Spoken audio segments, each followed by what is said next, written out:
Hamuna amene kuna kubatsira ere Mungu wapanga mari yawo mugadziwa. Tsvagai hama dzinokubatsira. Mungu wapanga mari yawo. Kwanza wadya mari ikapenda. Wakadya mari yawo.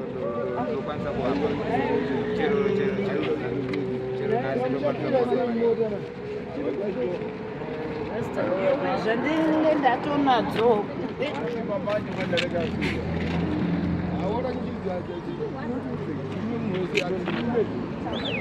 Vai yari vadziuto ndiruma. Aiwa yati vadziuto ndiruma yemuri.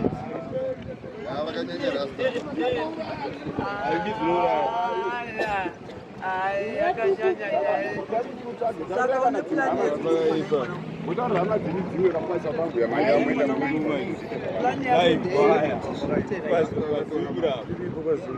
Nditera inini ndiri kuda kuti magora vanoenda kwa vakatsiwa kwacho ndokwanise kunotaura nasekuru vacho kuti ndota.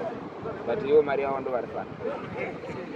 Ndovarifanda mari yavo kana zvangu zvangoda chiro nhasi ndovarifanda mari yavo.